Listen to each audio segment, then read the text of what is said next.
दोस्तों, महात्मा गौतम बुद्ध के अनुसार अपने मन को ताकतवर बनाओ। तुम्हारी जीत हर क्षेत्र में निश्चित है, क्योंकि अगर आपका मन ताकतवर हो तो आपकी परिस्थितियां आपके लिए अवसर बन जाती है। इसलिए आज के इस वीडियो में हम महात्मा गौतम बुद्ध के अनुसार मन को ताकतवर कैसे बनाएं और दूसरों की मन की बातें आसानी से कैसे पढ़ें, इस रहस्य को हम एक कहानी के तौर पर जानेंगे। तो चलिए बिना देर किए उस कहानी की शुरुआत करते हैं। एक समय की बात है, बंगाल की खाड़ी के किनारे एक छोटे से शांत गांव में भैरव नाम का एक युवा लड़का रहता था। भैरव अपने क्रोधी स्वभाव और चंचल मन के कारण गांव भर में प्रसिद्ध था। उसका मन हर समय विचारों से भरा रहता था। इस तूफान ने उसके मन को एकदम बेचैन कर दिया है। उसके जीवन से शांति मानो गायब हो गई थी और वह हमेशा अपने ही ख्यालों में खोया रहता था और तनावपूर्ण जीवन जी रहा था। उनके अशांत मन और क्रोध के कारण उनके अपने परिवार के सदस्यों और गांव वालों से भी संबंध अच्छे नहीं थे, जिससे वह और भी अधिक अकेला और अपमानित महसूस करने लगा। वह और भी अधिक मानसिक तनाव की स्थिति में चला जाता है। एक समय की बात है, भैरव अपने गांव की गलियों में घूम रहे थे। तभी उनकी मुलाकात एक महात्मा बुद्ध से हुई, जो एक पेड़ की छाया के नीचे ध्यान में बैठे थे। महात्मा बुद्ध के चेहरे से निर्मल शांति की आभा झलक रही थी। इस असीम शांति में भैरव महात्मा बुद्ध की ओर आकर्षित हुए। जब भारत महात्मा बुद्ध के करीब आया तो उसे अपने आसपास एक सकारात्मक ऊर्जा का एहसास हुआ। भैरव को एहसास हुआ कि इस असीम शांति और सकारात्मक ऊर्जा का स्रोत कहीं ना कहीं महात्मा बुद्ध के भीतर ही था। इसलिए वह वहीं बैठकर उसकी आंखें खुलने का इंतजार करने लगा। थोड़ी देर बाद जब महात्मा बुद्ध की आंख खुली तो उसने एक युवा लड़के को अपने सामने बैठा पाया, जो बहुत तनावग्रस्त और नकारात्मक भावनाओं से भरा हुआ लग रहा था। भारत ने महात्मा बुद्ध की ओर हसरत भरी निगाहों से देखा और बहुत विनम्रता से कहा, गुरु, मेरा मन बहुत अशांत है और मेरे मन के विचार मुझे खाए जा रहे हैं। मुझे एक पल के लिए भी शांति महसूस नहीं होती। क्या आप मुझे सिखा सकते हैं कि मैं अपने अशांत मन को कैसे शांत करूं? महात्मा बुद्ध ने भैरव की पीड़ा को समझते हुए करुण दृष्टि से देखा और कहा, मेरे प्यारे बच्चे, मैं तुम्हें एक कहानी सुनाना चाहता हूं। इस कहानी में मानसिक शांति और खुशी के रहस्य छिपे हैं। क्या आप कहानी सुनना चाहेंगे? भैरव ने हां में सिर हिलाया और पूरी एकाग्रता से कहानी सुनने को तैयार हो गए। उसके अंदर जिज्ञासा चरम पर थी। बहुत समय पहले की बात है, एक नगर में शक्ति नाम का एक आदमी रहता था। शक्ति बेहद महत्वाकांक्षी व्यक्ति थे और उन्हें हर काम में लोगों से डेट की जरूरत पड़ती थी। यदि उसे किसी से असफलता और बुराई सुनने को मिलती है तो वह गहरी चिंता और तनाव में चला जाता है। उनका मानना था कि सफलता और भौतिक शक्तियां खुशी देंगी, लेकिन वह जितना सफलता और प्रशंसा के पीछे भागता था उतना ही मानसिक तनाव में डूबता जाता था। लेकिन अचानक शक्ति का सामना उस समय के मशहूर महात्मा बुद्ध से हो गया, जिसका नाम महाकौशल था। महाकौशल अपने शिष्यों को ध्यान की शिक्षा देते थे और वह स्वयं एक बहुत ही ध्यान मग्न और प्रबुद्ध व्यक्ति थे।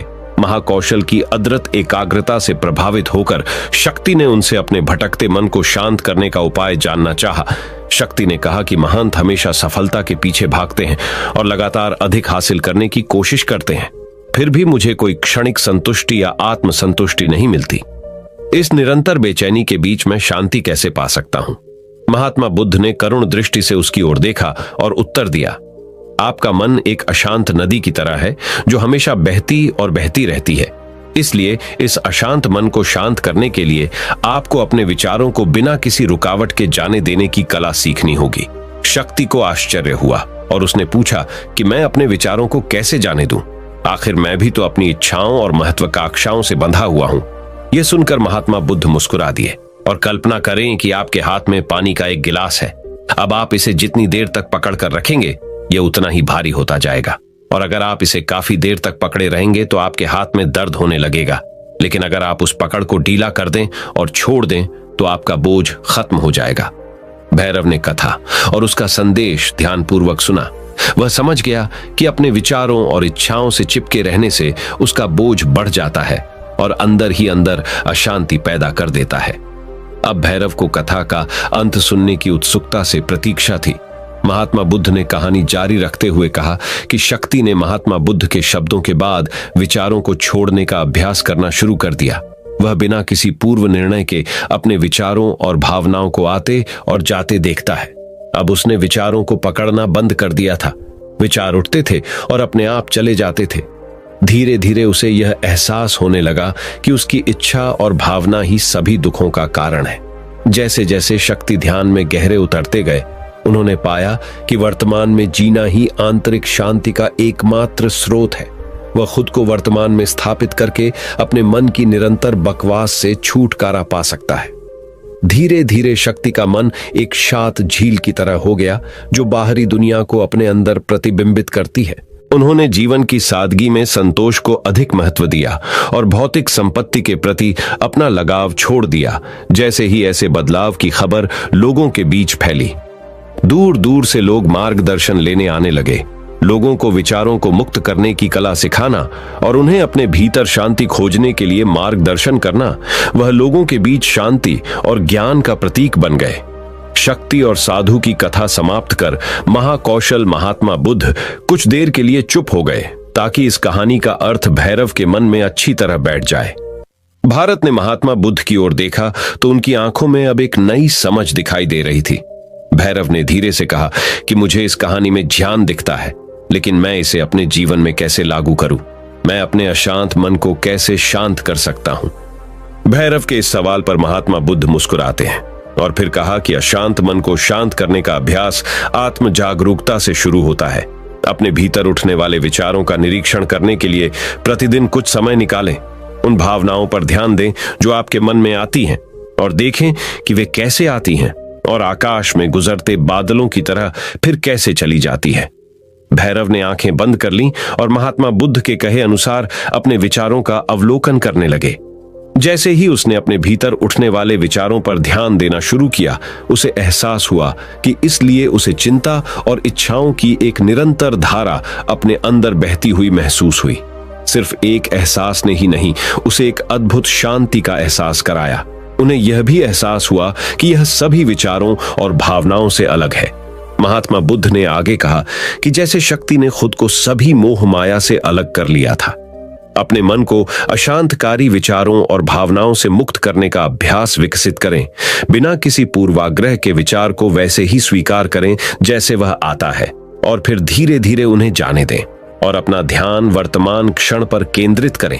लेकिन भैरव ने टोकते हुए कहा कि क्या होगा अगर विचार और भावनाएं इतनी मजबूत हों कि वे बनी ही रहें और दिमाग से निकलने से इनकार कर दें? महात्मा बुद्ध ने भैरव की बात पर सहमति जताते हुए सिर हिलाया और कहा, ऐसे कई मौके आएंगे जब आपके मन में सवालों का बवंडर चल रहा होगा। जब आपका दिमाग आपकी बात ही नहीं सुनेगा, तो ऐसे में आपको अपनी सांसों की ताकत पर विश्वास करना होगा। एक बार फिर भिक्षु ने भैरव से कहा, अपनी आंखें बंद करो और अपनी सांसों पर ध्यान केंद्रित करने के लिए अपने पेट को ऊपर उठता हुआ और मथता हुआ महसूस करो। महात्मा बुद्ध ने बताया कि जब भी आपका मन अशांत हो तो तुरंत अपनी सांसों पर लौट आए। सांस की वाद्य गति आपको तुरंत वर्तमान के चरणों में वापस खींच लेगी और आपको शांति का अनुभव अवश्य होगा। एक महात्मा बुद्ध के निर्देशानुसार आने और जाने वाली सांसों पर ध्यान केंद्रित करने का प्रयास किया। इस छोटे से व्यायाम से उन्हें मानसिक शांति का अनुभव हुआ। उसे याद आया कि उसकी सांसें हमेशा उसके साथ थीं, जो उसे वर्तमान क्षण की याद दिलाती थी, आराम और शांति लाती है। भैरव के इस विकास को देखकर महात्मा बुद्ध मंद मंद मुस्कुराए और बोले, बेचैन मन को शांत करना एक ऐसी साधना है जिसके लिए बहुत प्रयास और दृढ़ इच्छा शक्ति की आवश्यकता होती है। क्योंकि लगातार व्यायाम से मांसपेशियां मजबूत होती हैं, उसी तरह नियमित अभ्यास से मन भी शांत होता है। स्वीकृति में सिर हिलाते हुए, एक महात्मा बुद्ध को धन्यवाद देते हुए उन्होंने वादा किया कि आज से वह अपने अशांत मन को शांत कर सकेंगे और अपनी गैर शक्तियों को मुक्त कर सकेंगे और अपने भीतर शांति पाने के लिए इस यात्रा पर निकलने में सक्षम हो सकेंगे। महात्मा बुद्ध ने भैरव के कंधे पर हाथ रखा और कहा कि मुझे आपकी क्षमता पर बहुत विश्वास है और आपको जल्द ही अपनी आंतरिक शांति मिलेगी। लेकिन याद रखें कि यह आसान नहीं होगा। लेकिन अगर आप दृढ़ इच्छा शक्ति और खुले दिल से प्रयास करेंगे तो आप निश्चित रूप से वह मुक्काम पा लेंगे जो आपके अंदर है। उस दिन से भैरव अपने अशांत मन को शांत करने का प्रयास करने लगे और हर दिन ध्यान करने के लिए एक अलग समय निर्धारित करें। उसने अपने मन में उठने वाले विचारों को बिना किसी रोक टोक के जाने दिया और अपनी सांसों के जरिए खुद को वर्तमान में बनाए रखने की कोशिश की। समय के साथ अभ्यास करते हुए भैरव को अपने अंदर शांति का अनुभव हुआ। जैसे जैसे समय बीतता गया, भैरव को ज्ञान और शांति का स्रोत कहा जाने लगा। ग्रामीण अपने अशांत मन को शांत करने के लिए भैरव के पास आते हैं। महात्मा बुद्धौके के शिक्षक आत्म जागरूकता की शक्ति को साझा करते हैं और दूसरों को महात्मा बुद्धों के विचार पढ़ाने में मदद करते हैं और आंतरिक शांति पाने की शिक्षाओं को साझा करते हैं। इसके साथ ही उन्होंने अपनी सांसों पर ध्यान देने और अपने विचारों को मुक्त करने की कला भी सिखाई। ऐसे निवासियों का विकास हुआ और उन्हें मन की अमूल्य शांति मिली। महात्मा बुद्ध की शिक्षाओं और भैरव द्वारा संचालित अभ्यास के माध्यम से विचारों को त्यागने और वर्तमान में जीने की कला दूर दूर तक फैल गई है। उन्होंने कई लोगों की जिंदगी बदल दी और जैसे जैसे समय बीतता गया, उनकी जिंदगी और भी बदलती गई। भैरव का शांत प्रभाव उसके गांव की सीमाओं से परे तक फैला हुआ है। आसपास के गांवों और शहरों से लोग भैरव के परिवर्तन की कहानी सुनते हैं, उनसे सलाह लेने आते हैं। मन के बोझ तले दबे लोगों के लिए भारत आशा की किरण बन गया। भारत की शिक्षाएं केवल ध्यान और प्रवचन तक ही सीमित नहीं थीं, बल्कि वह रोजमर्रा के काम जागरूकता के साथ करने पर ज्यादा जोर देते थे। वह लोगों को अपनी भावनाओं के प्रति जागरूक रहने की याद दिलाते थे। इस बात पर ध्यान दें कि आप दिन भर में क्या कहते हैं और अपने आसपास होने वाली घटनाओं पर आप कैसे प्रतिक्रिया करते हैं। हर काम पूरी जागरूकता के साथ करें। जब आप खाएं तो प्रत्येक टुकड़े के स्वाद का आनंद लें। जब आप सूरज की रोशनी के सामने खड़े होते हैं तो उसकी गर्मी महसूस करते हैं। लोग क्या कहते हैं उसे ध्यान से सुनें और समझें। छोटे छोटे बदलावों से लोगों के जीवन में चमत्कारिक परिवर्तन आए। भैरव की शिक्षाओं से लोगों ने सीखा कि जीवन का आनंद वर्तमान में जीने में है। दोस्तों, मुझे आशा है कि आपने इस वीडियो से बहुत कुछ सीखा होगा। लेकिन रुकिए दोस्तों, अब हम जानते हैं कि मन को पढ़ने की रहस्यमयी विधि क्या है। कैसे किसी के भी मन को अपने अंदरूनी शक्ति से पढ़ा जा सकता है। तो चलिए दूसरे कहानी की शुरुआत करते हैं। किसी के भी मन की बातें जानने के लिए 3 तरीके होते हैं, लेकिन इन तीनों तरीकों को समझना अति आवश्यक है। यदि आप इन तीनों तरीकों को समझ लेते हैं तो आप किसी के भी मन की बातें बड़ी ही आसानी से जान सकते हैं, समझ सकते हैं। तो चलिए इसे एक बुद्ध कहानी के माध्यम से समझते हैं कि किस तरह से आप दूसरों की मन की बातें जान सकते हैं, समझ सकते हैं। बहुत समय पहले की बात है। एक छोटा सा गांव था। उस गांव में 2 भाई रहा करते थे। बड़ा भाई अंधा था, जिसके कारण वो हमेशा घर पर ही बैठा रहता था और छोटा भाई खेती किया करता था। लेकिन खेतों में अधिक जानवर आने से पूरी फसलें नष्ट हो जाती थीं, जिस कारण छोटा भाई बहुत परेशान हो चुका था। तभी उसे एक तरकीब सूझी। एक दिन उसने सोचा, खेतों में से इन जानवरों को भगाने के लिए क्यों ना मैं अपने बड़े भाई की मदद लूं। वैसे भी बड़े भैया अंधे हैं। अगर वह खेत में बैठे रहेंगे और जानवरों की आहट आने पर वह उन्हें जोर से चिल्लाकर भगा सकते हैं, जिससे हमारी फसलें बच सकती हैं। इसलिए उन्हें मैं खेत में बिठा देता हूं। ये सब सोच विचार करने के बाद उसने अपने खेत में ही एक छोटी सी झोपड़ी तैयार की और अपने अंधे भाई को उस खेत में बैठा दिया और उनसे कहा, भैया, यदि कोई जानवर की आहट आपको सुनाई दे तो आप जोर जोर से चिल्लाना। यह सुनकर वह जानवर वहां से भाग जाएंगे और हमारी फसलें नष्ट होने से बच जाएंगी।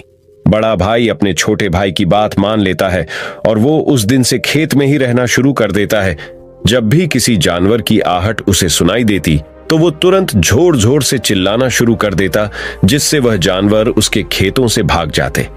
ऐसा करते करते कई दिन बीत चुके थे। तभी एक दिन उसके खेत में ही रहना शुरू कर देता है। जब भी किसी जानवर की आहट उसे सुनाई देती तो वो तुरंत जोर जोर से चिल्लाना शुरू कर देता, जिससे वह जानवर उसके खेतों से भाग जाते। ऐसा करते करते कई दिन बीत चुके थे। तभी एक दिन उसके खेत में एक हिरण भागता हुआ आता है और वह खेत के बांध को तोड़कर वहां से भाग गया। लेकिन उसी हिरण का पीछा करते हुए एक राजा भी उस खेत में आ पहुंचा। तभी राजा की नजर उस अंधे भाई पर पड़ती है। राजा उस व्यक्ति से कहता है, देखो, मैं यहाँ पर एक जानवर का पीछा करते हुए आया हूँ। क्या तुमने उस जानवर को यहाँ पर देखा है?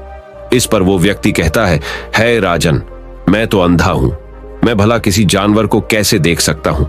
लेकिन मैं आपको इतना जरूर बता सकता है कि जो जानवर मेरे खेतों से होकर भागा है वह आपके लायक नहीं है। आप उसके पीछे अपना समय यूं ही व्यस्त कर रहे हैं। राजा उस अंधे व्यक्ति की बात सुनकर बड़ा अचरज में पड़ गया। वो ये सोचने लगा कि आखिर यह तो अंधा है, फिर इसे कैसे पता कि जिस हिरण को मैं तलाश रहा हूं वह हिरण मेरे लायक है ही नहीं। यह अंधा व्यक्ति मुझे कैसे बता सकता है। तभी राजा उस अंधे व्यक्ति से कहता है, कहीं तुम मुझसे झूठ तो नहीं कह रहे हो। एक तरफ तुम ये कहते हो कि तुम अंधे हो और दूसरी तरफ तुम ये भी कह रहे हो कि जो जानवर यहां से भागा है वो मेरे लायक नहीं है। इस पर वो अंधा व्यक्ति कहता है, हे राजन, जिसे आप एक हिरण समझ रहे हैं, असल में वह एक हिरण नहीं है बल्कि एक हिरणी है, और वह भी गर्भवती है। और जहां तक मुझे ज्ञान है, मैंने कभी किसी राजा को किसी गर्भवती हिरणी का शिकार करते हुए नहीं सुना है, और इसी कारण मैं आपसे ये कह रहा हूं कि वो आपके लायक नहीं है। आप उसके पीछे अपना समय व्यर्थ ना करें। यह सुनकर राजा और भी अचरज में पड़ गया। वो ये सोचने लगा कि आखिर ये अंधा आदमी ये कैसे जान सकता है कि वो हिरणी है और गर्भवती है। राजा कुछ देर सोच विचार करने के बाद अपने सेनापति से कहता है, सेनापति जी, मुझे वो जानवर जिंदा चाहिए, क्योंकि मुझे यह पता करना है क्या वो हिरणी है और क्या वह गर्भवती है, क्योंकि यह अंधा आदमी बहुत विश्वास के साथ कह रहा है और मुझे इस बात की पुष्टि करनी है। यदि वह हिरणी हुई और गर्भवती हुई तो वह हमारे शिकार के लायक नहीं है, क्योंकि हम तो एक हिरण का पीछा कर रहे थे। इसलिए जाओ और पता करो कि क्या वो हिरणी है। सेनापति राजा से आज्ञा लेकर आगे की ओर बढ़ चलता है, और कुछ देर बाद जब वह वापस लौट कर आता है तो वह राजा को कहता है राजन, इस अंधे आदमी ने जो भी बातें कही हैं वो बिल्कुल सही है। वो एक हिरनी ही है और वह गर्भवती भी है। ये सुनकर राजा आश्चर्यचकित रह गया। उसे समझ नहीं आ रहा था कि आखिर अंधा आदमी कैसे पता कर सकता है कि वह जानवर एक हिरनी है और तो और वह गर्भवती है। भला एक अंधा आदमी ये कैसे देख सकता है, ये कैसे जान सकता है, आखिर इससे यह कैसे पता चला।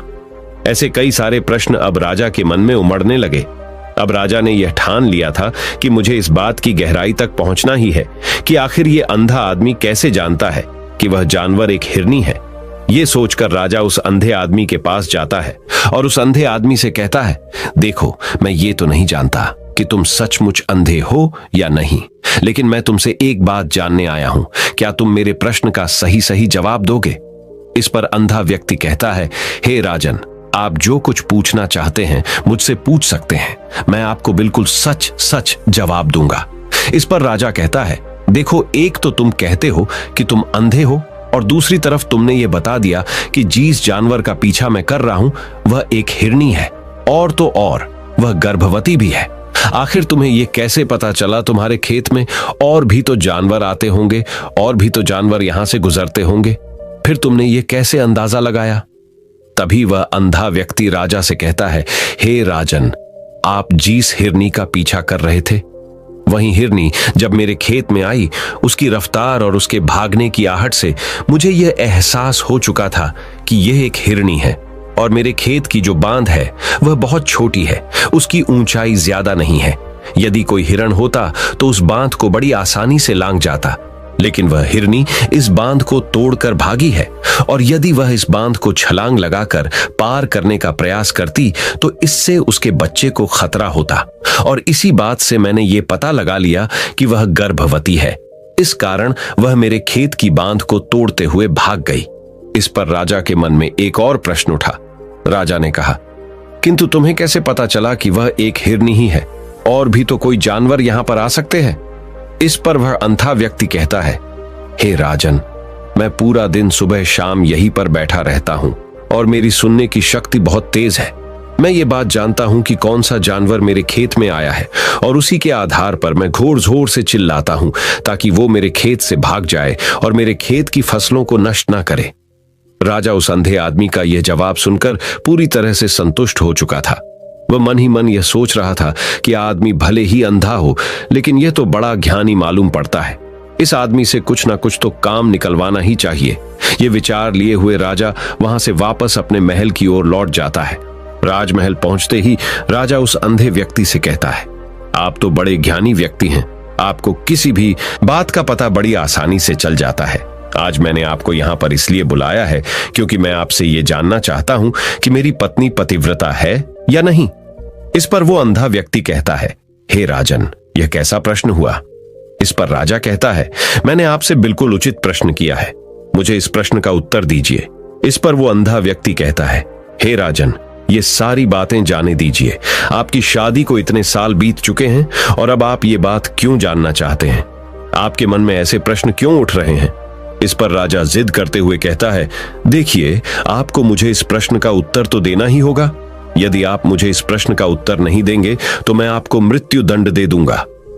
राजा के मुख से यह बात सुनकर वह अंधा व्यक्ति कहता है, हे राजन, यदि आप इस प्रश्न का उत्तर चाहते हैं तो उसके लिए आपको मेरा एक काम करना होगा।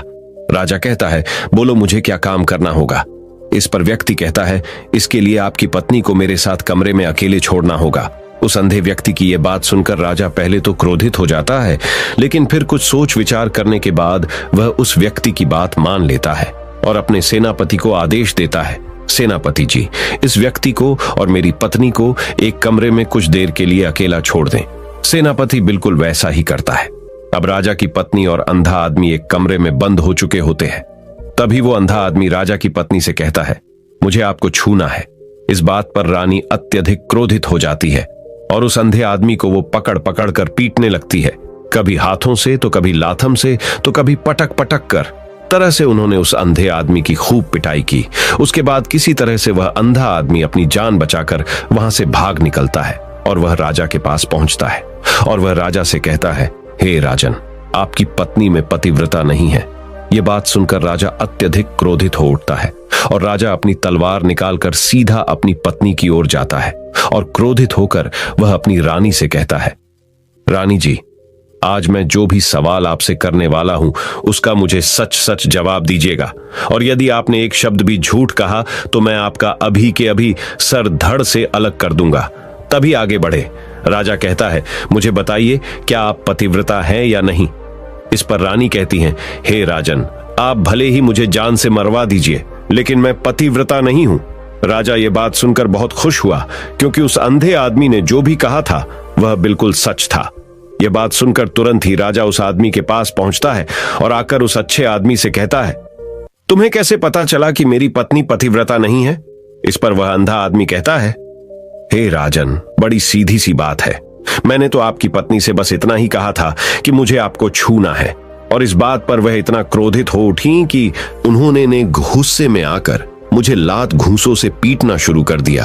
और भला कोई औरत किसी और मर्द को कैसे छू सकती है? लेकिन उन्होंने ना आप देखा न ताव, बस लात घूंसे मुझ पर बरसाने शुरू कर दिए। वह भी तो एक छूना ही हुआ, और एक पतिव्रता नारी कभी भी पराये मर्द को नहीं छूती। जब मैंने उसे छूने के लिए कहा था तो वह उस वक्त मुझे मना कर सकती थी, लेकिन उन्होंने तो मुझे पीटना शुरू कर दिया और देखते ही देखते उन्होंने मेरे पूरे शरीर को छू लिया। अब आप ही बताइए, ऐसी स्त्री भला पतिव्रता कैसे हो सकती है? इस पर राजा कहता है, तुम तो बड़े ज्ञानी मालूम पड़ते हो। अच्छा ठीक है, चलो तुम मेरे एक प्रश्न का और जवाब दो। यदि तुमने मुझे इस प्रश्न का सही सही जवाब दे दिया तो मैं तुम्हें यहां से जाने दूंगा। आगे राजा उस अंधे आदमी से कहता है कि तुम मुझे यह बताओ, क्या मैं सच में अपने पिताजी का ही बेटा हूं या फिर किसी और का? इस पर वह अंधा भी कहता है, हे राजन, इस बात से आपका क्या लेना देना? आप किसी की भी औलाद हों, आखिर आप हैं तो इस राज्य के राजा, इसलिए इस प्रश्न को जाने दीजिए। लेकिन राजा कहता है, नहीं नहीं, मुझ इस प्रश्न का सही सही जवाब चाहिए, अन्यथा यह प्रश्न मुझे हमेशा परेशान करता रहेगा, इसलिए मैं इसका सही सही जवाब जानना चाहता हूं। यदि तुम इसका सही सही जवाब दे देते हो तो तुम यहां से जा सकते हो, मैं तुम्हें नहीं रोकूंगा।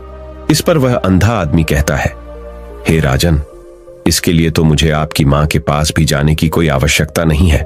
मैं आपको अभी अभी ये बता सकता हूं कि आप किसकी औलाद हैं, लेकिन उससे पहले मैं चाहता हूं कि आप मुझसे एक वादा करें कि आप मुझ पर क्रोध नहीं करेंगे। राजन ने कहा, मैं तुमसे वादा करता हूं, मैं तुम पर क्रोध नहीं करूंगा। इसके बाद वह अंधा आदमी राजा से कहता है, हे राजन, आप हैं तो अपने ही पिता के पुत्र, लेकिन आप पर एक कंजूस सेठ की छाया पड़ी हुई है। यह सुन राजा बहुत क्रोधित हो उठा और वह तुरंत तलवार निकालकर अपनी मां के पास जा पहुंचा। वह वहां पर पहुंचने के बाद अपनी मां से कहता है, मां, मुझे सच सच बताइए, क्या मैं अपने ही पिता का पुत्र हूं या नहीं?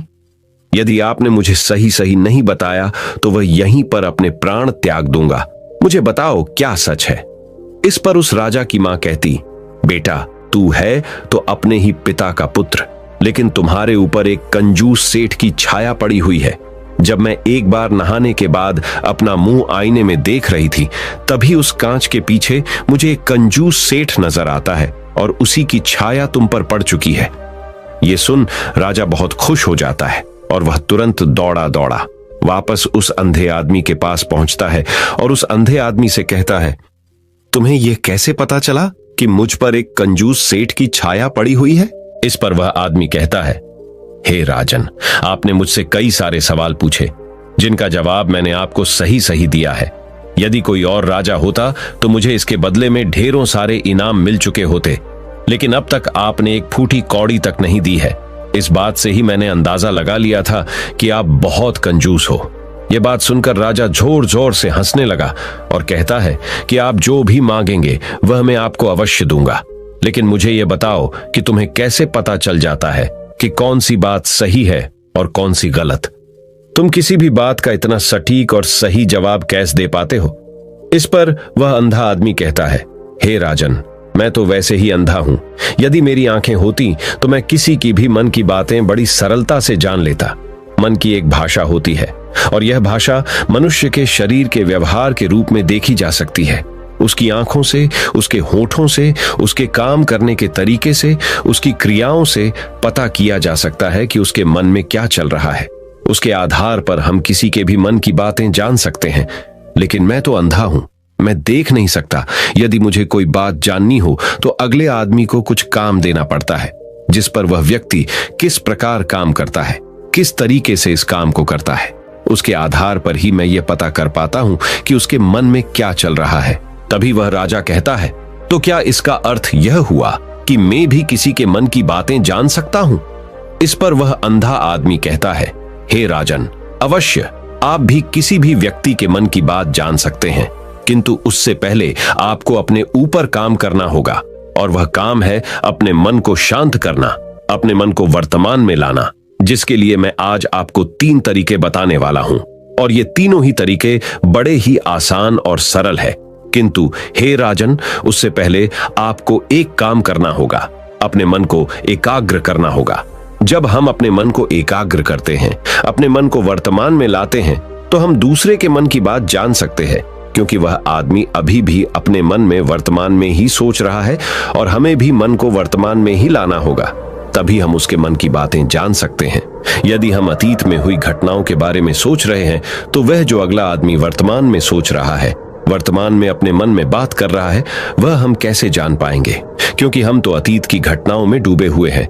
इसलिए किसी के भी मन की बात जानने के लिए सबसे पहले हमें हमारे मन को एकाग्र करना होगा, उसे वर्तमान में लाना होगा। आगे वह व्यक्ति राजा से कहता है, हे राजन, जो 3 तरीके मैं आपको बताने वाला हूं, इन 3 तरीकों से बड़ी आसानी से किसी के भी मन की बातें जान सकते हैं। उसके बाद वह अंधा आदमी राजा से कहता है, हे राजन, जो सबसे पहला तरीका है वह है आंखों पर ध्यान देना। किसी व्यक्ति से बात करते वक्त उसकी आंखों में देखना, उसकी आंखों पर ध्यान देना, जो सबसे ज्यादा जरूरी है, क्योंकि आंखें बोलती नहीं पर बहुत कुछ कह जाती है। यदि हम किसी व्यक्ति की आंखों के इशारों को समझना सीख जाए, हम यह जान पाएंगे कि व्यक्ति के दिमाग में क्या चल रहा है, वो क्या सोच रहा है और अभी वह क्या करने वाला। मेरे पास आंखें नहीं, लेकिन मैंने अपने गुरु से यह विद्या सीखी है, क्योंकि बहुत सालों पहले मेरे पास आंखें थीं और मैं उस वक्त लोगों के मन की बातें केवल उनकी आंखों से ही जान लेता था। इसलिए यदि आप भी दूसरों की मन की बातें जानना चाहते हैं, तो आपको भी उनकी आंखों पर गौर करना चाहिए, जैसे कि उनका आकार कैसा है, वह कहां और किधर देख रहे हैं। यदि उसकी आंखें यहां वहां घूम रही है, जब आप उससे बातें कर रहे हैं, तो वहां वह इधर उधर मोड़ रहा है, कभी ऊपर तो कभी नीचे या कभी आसपास, या फिर उसकी आंखें खुश नजर आ रही हैं या फिर आंखें निराश नजर आ रही है, जैसे कि चोर होता है। उसकी आंखों में जब हम देखते हैं तो हमें यह पता चलता है कि अगले आदमी ने कोई गलती की है। ठीक उसी प्रकार जब हम किसी चालाक व्यक्ति की आंखों में देखते हैं, तो आपको पता चलेगा कि उसकी आंखों में एक भाषा होती है, एक बहुत ही सीधा और आसान तरीका होता है। यदि आपको यह पता लगाना है कि सामने वाला व्यक्ति आपसे झूठ कह रहा है या फिर सही, तो आपको उसकी आंखों पर ध्यान देना अति आवश्यक है। यदि आपसे बात करते वक्त वह व्यक्ति अपनी आंखें यहां वहां घुमा रहा है, ऊपर नीचे इधर उधर दाएं, बाएं, हर जगह देख रहा है। तो इसका अर्थ यह हुआ कि वह उस बात से निकलने का कोई रास्ता ढूंढ रहा है और कोई झूठ बना रहा है। यदि सामने वाला व्यक्ति आपसे कुछ झूठ कहने का प्रयास कर रहा है तो वह आपसे नजर नहीं मिलाएगा।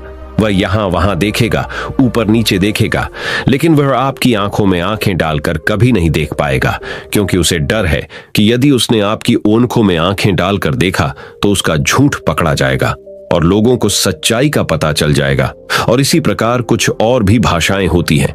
जब आप किसी की आंखों में आंखें डालकर यह देखना शुरू कर देंगे कि उसके हाव भाव क्या है, ठीक उसी प्रकार चेहरे के हाव भाव होते हैं जिससे हम मन की बातें बड़ी आसानी से समझ सकते हैं।